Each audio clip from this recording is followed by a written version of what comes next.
بسم الله الرحمن الرحيم إن الحمد لله رب العالمين وصلى الله وسلم وبارك على نبينا محمد وعلى آله وأصحابه أجمعين وبعد. So today, inshallah ta'ala, we continue with our monthly women's class on the tremendous work, A Woman's Guide to Raising a Family, by the illustrious scholar Sheikh Salih ibn Fawzan al-Fawzan Hafidhahullah ta'ala. By the grace of Allah subhanahu wa ta'ala, we've reached page 39, and we've reached the topic or the heading, being truthful with the husband. We've reached the heading of being truthful with the husband. So Sheikh Salih al-Fawzan, Hafidhahullah ta'ala, he mentions, or he states, being truthful with him in everything. No doubt is upon a wife to be truthful with her husband, and not to be deceptive, and not to be conniving, and not to lie, but she should be upright and straightforward and truthful with her husband, particularly in that which occurs while he is outside of the home. And no doubt that falls under the affairs of Aqeedah. No doubt that falls under the affairs of Aqeedah. A person may say, well, how does that fall under the affairs of Aqeedah? Now, particularly in that which occurs outside of the home. So no doubt that a woman or a wife, she understands that Allah subhanahu wa ta'ala is al-Basir, and that He sees everything that she does. Wa huwa as-Sami', and He hears everything. So a woman doesn't think that she's hiding something or being cunning or being conniving when her husband is outside of the home. But rather, Allah, if her aqeedah and her creed is correct, then that will keep her upright whether her husband is in the house or outside of the house. So Sheikh Salih al-Fawzan, he mentions that, particularly in that which occurs while he is outside of the home. He mentions, he given advice, he says, stay far away from lying and concealing things from him. As if he is fooled about something, it will not last. And that should be highlighted. Perhaps a woman may believe that she's concealed something or done something in a very sneaky manner. But Sheikh Salih Fawzan, he mentions that will not last. And imagine, as Sheikh Salih Fawzan, he mentions, this will lead to trust being lost. So that woman, she does something that's sneaky and behind her husband's back, and she believes that she's gotten away with something. And then that day comes, and what she's been concealing becomes revealed. Imagine how that's going to destroy the trust between the spouses. And no doubt, that once trust is lost, that's something that's very hard to regain. And no doubt that's one of the benefits of being married. That's one of the greatest benefits of being married is that tranquility of the soul and that tranquility of the heart, that you trust that person that you're with, that you don't have to worry about anything. That you can leave the house, that you can travel overseas without that person. Speaking about the male, you can travel with and go places. You don't have to worry about anything in the house. You have that sturdy, firm trust in your wife. That's something that's invaluable. So I advise my sisters to build that trust with your husband. To build that trust with your husband so that he trusts you tremendously. And don't do anything to damage that trust. Because once trust is damaged, it's something that's very hard to repair. And likewise, the same advice goes to the men, to make sure that you're someone who is able to be trusted. So Sheikh Fawzan, he mentions, and this will lead to the trust being lost once that secret or that deception becomes apparent. And no doubt, let's say, for example, even if it doesn't become apparent in this life, Allah subhanahu wa ta'ala, He mentions يَوْمَ تُبْلَى السَّرَائِرُ. Allah subhanahu wa ta'ala, He mentions in the surah that we all know, Surah Al-Tariq, He mentions that the day when all of the secrets will be revealed, meaning Yawm al-Qiyamah. The day when all of the deception and all of the cheating and all of the lying and all of the sneaky behavior be made apparent on Yawm al-Qiyamah, the day of judgment. So no doubt the affair of trust is something that's serious. Shaykh Fawzan, he continues and he mentions, if this trust is lost, then the home will not be a place of enjoyable comfort. And no doubt that's true. Anyone who's been in a situation where trust has been lost, that relationship becomes unenjoyable. Becomes unenjoyable. That you have to worry about what the person is doing, what the person is saying. It becomes unenjoyable. Shaykh Fawzan, he mentions, then the home will not be a place of enjoyable comfort, nor a place for righteous cultivation. Now, in this next chapter heading on page 39 is something that we should all focus on. The men too that are sitting here. This is something that we should truly focus on. And that's how to behave when differences arise. How to behave when differences arise. And Shaykh Fawzan is going to mention, no doubt we're human beings. There's going to be differences between the spouses and debates and things of that nature, argumentation. Disputes. All of those things are going to take place. So Shaykh Fawzan, he gives us guidelines on how to behave when those things occur. And he mentions, lastly, know that we're humans. Know that we're human beings. So it is inevitable. It's inevitable. It's going to happen. So it's inevitable that we have weakness. And it is inevitable that differences arise regarding some issues. And those of us who are married, we know that there are differences that arise. And no doubt if you have the happiest of marriages, the best of marriages, there are going to be some differences where issues are going to have to be discussed. And it's going to be mapped out and planned out how the family is going to resolve the issue and how they're going to move forward, even in the best of marriages. So Shaykh Fawzan, he mentions, however, what's important is how to quell or how to solve or how to calm down these disputes. Since it is natural for some differences to occur, it is not permissible to highlight this. Please highlight this. It is not permissible to turn every dispute into a problem which will demolish the very existence of the home. And that's what some people do. Every single rift or every little dispute or every little difference of opinion, it becomes an issue to destroy or demolish the very existence of the home. Something that can be worked out. Something that can be solved. The issue that can be resolved. Shaykh Salih Fawzan, he's mentioning that it's not permissible to turn every dispute into a problem which will demolish the very existence of the home. That's not how it should be. And he mentions here are a number of pieces of advice. A number of pieces of advice that should be implemented when differing occurs. So when the wife differs with the husband, these are the things that should take place.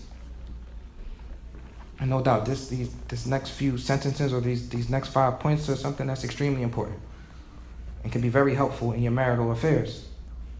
The first one is avoid continuing the debate or the discussion while angry. Discussion is whatever's going on and people are angry, discontinue.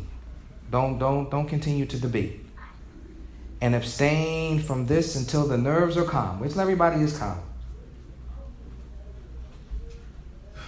Wait till everybody has gotten their bearings together and everyone is at ease.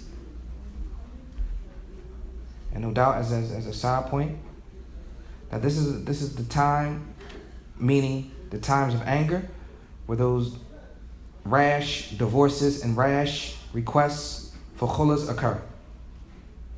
This is when the rash divorces and the rash requests for khullas, for annulments of the marriage, that's when they occur, when people are angry.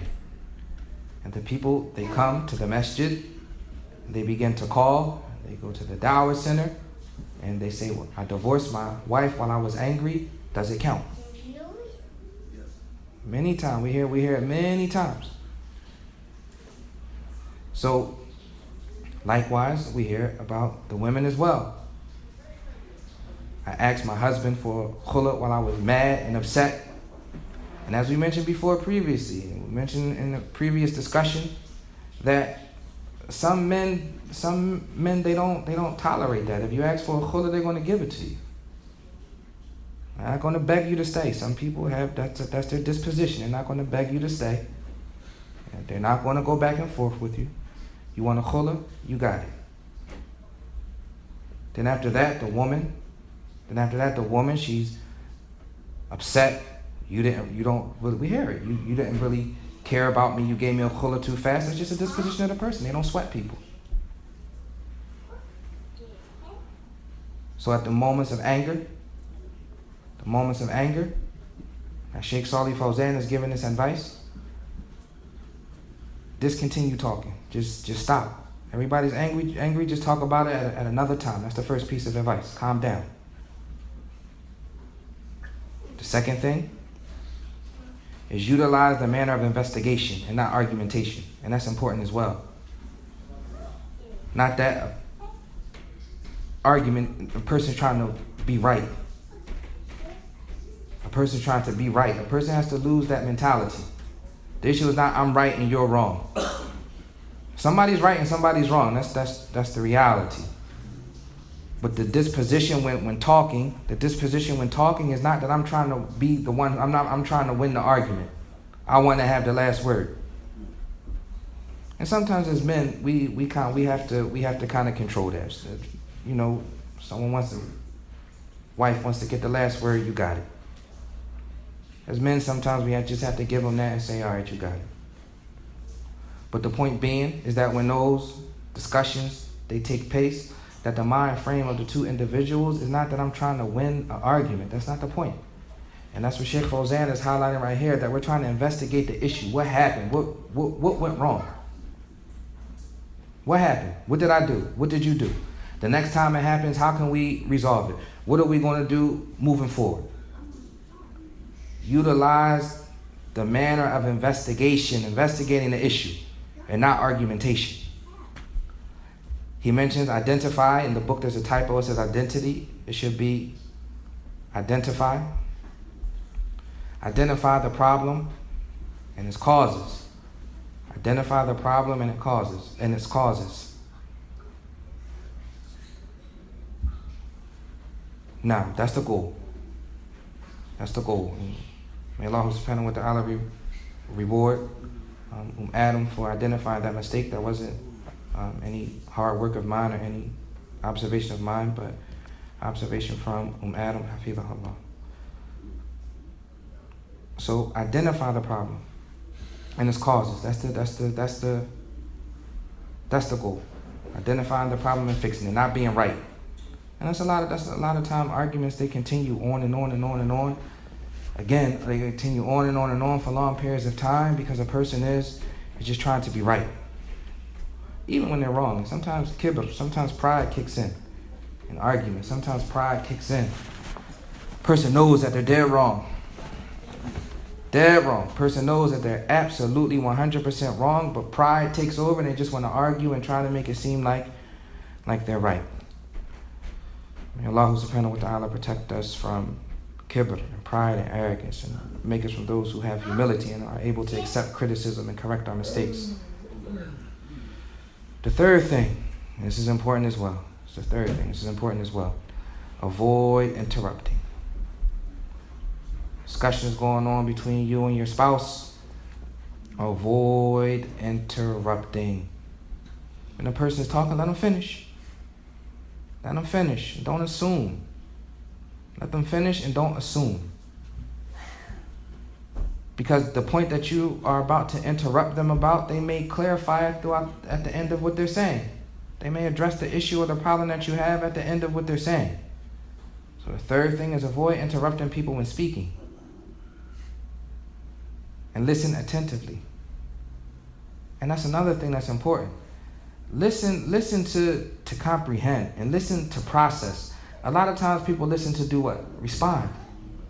All they're doing is listening to hear one word that doesn't sound right, and they just want to respond. Oh, that doesn't.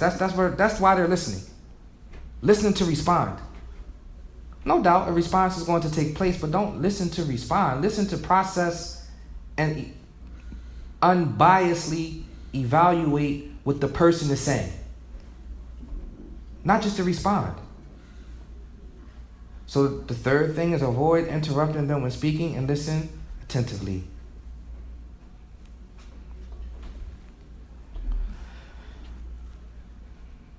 The fourth thing that Sheikh Fawzan mentions, he mentions, it is incumbent to make it a pleasant environment with good feelings. And no doubt this is beautiful. This fourth point is extremely beautiful. It is incumbent to make it a pleasant environment with good feelings, meaning the environment of the discussion. In the environment of the discussion, and for each spouse to clarify that they love each other. That should be clarified at the beginning of the conversation. Sweetheart, I love you, but we need to have this talk. Don't think that just because we're having this talk, my feelings for you have diminished or they're lost or anything like that. I love you, but we need to have this discussion. Rahimakallah, may Allah have mercy on you. Barakallahu feek. May Allah bless you. Hafizakallah. May Allah protect you. I love you, but we need to have this talk. Make it a pleasant environment. And no doubt that's easier said than done. No doubt that's easier said than done.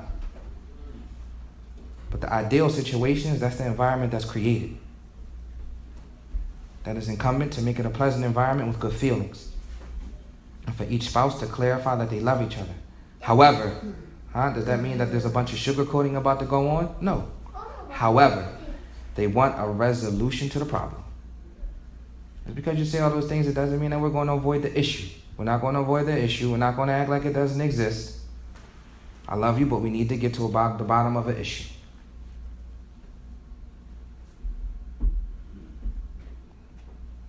The fifth thing is a must that they be prepared to forego the issue. Meaning that they want to change their behavior and move on. To change their behavior and move on. Now, if each party persists upon what they are upon, if a person is wrong, you can't persist on the issue has been discussed. You can't persist and keep doing the same thing over and over again. Can't persist and be the same way. But once the issue is discussed and hashed out and investigated by the spouses, and they come to some type of conclusion or decision, a person needs to change their behavior. If a person is persistent, Sheikh Fawzani mentioned, if a person is persistent, then this will lead to the situation getting worse. No doubt, that's true. Spouse might say, we just talked about that last week. You just said this, you're doing it again. We just talked about this two days ago. Now you're doing the same thing. Over and over and over and over again. After the spouses have a beautiful, nice discussion, implementing all of these things that are in place, or that we've just mentioned, a person rectifies his behavior and changes. And changes. And no doubt apologies are good, but apologies that are coupled with actions are better. Apologies are good, but apologies that are coupled with actions are much better. So Sheikh Fawzan, he mentions this will lead to the situation getting worse, and it could possibly end in divorce. It could possibly end in divorce. Sheikh Fawzan, he continues, and he mentions that now these are some of the things that the woman should implement in her home. These are some of the things that the woman should implement in her home in order to participate in the building of a truly comfortable environment. And that was the origin of our discussion last class, how a woman can create a beautiful and comfortable environment for her home. So Sheikh Fawzan is highlighting, he's saying these are some of the things that the woman should implement in her home in order to participate in the building of a truly comfortable environment. The home. He mentioned the home is a place in which the husband lives in tranquility. Your husband should be tranquil.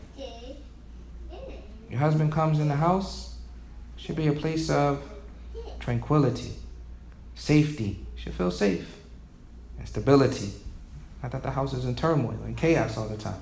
But no doubt, as Sheikh Fawzan mentioned in the beginning of the book, this is not it's not a situation where we're harping on the women. It's not a situation where we're harping on the women and coming down on them or anything like that. But the reality of the affair is that this is a book written for women. So that's why the address or the people being spoken to are the women. And no doubt, the man, he plays a huge role in the stability of the house, whether it be financially, whether it be mentally, whether numerous things. The husband plays a huge role in the stability of the household. The husband, it's possible for the husband to make the household chaos. It's possible for the husband to make the household a place that has absolutely no stability at all. Possible. But the issue at hand is that the name of the book is A Woman's Guide to Raising a Family, and that's who's being addressed. So Sheikh Fawzani continues, and he mentions that the home is a place in which the husband lives in tranquility, safety, and stability, and it is that which reaps fruits for his ummah. The home is a place in which the children are raised correctly. The home is a place in which the children are raised correctly, which will result in the rectification of this nation. And Sheikh Fawzan is going to mention that a few times as we continue, that a woman should realize this is about having foresight and seeing what's, having a good intelligent view of the future, being farsighted. That a woman, when she's raising her children, she should understand that she's preparing the next generation of Muslims. It's not that it's not just something that's going on right now, and it's not just a day-by-day thing. But she should realize that if she raises her children properly, then preparing the next generation of Muslims. Imagine if everybody raised their children properly, and everyone cultivated their children properly, good, educated, Islamically educated, secularly educated, well-mannered, beautiful children. Imagine if everyone did that. When all of us are gone, we're going to die. When all of us are gone, how would the next generation be? So that's the issue. It's not just a day-by-day thing, but a woman has to realize that she's preparing the next generation of Muslims when she's raising her children. So Sheikh Fawzani mentions that which will result in the rectification of this nation by way of the rectification of the future generations. And the two spouses, pay attention to that, and the two spouses stay married. Stay married.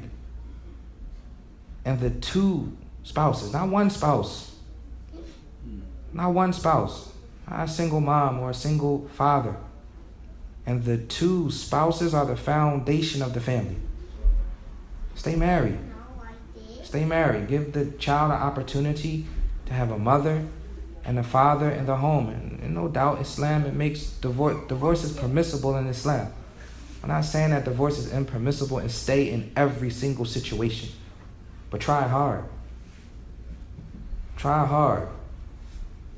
Try to stay married for the rectification of the ummah. And the two spouses are the foundation of the family. Pay attention. If the relationship between the two of them is bad, then there will be no stability in the home. None. The mother and the father are always in chaos, always in turmoil. How is the home going to be? What type of stability is there going to be in the home? Sheikh Fawzan, he mentions, we move on to page 41. We move on to page 41.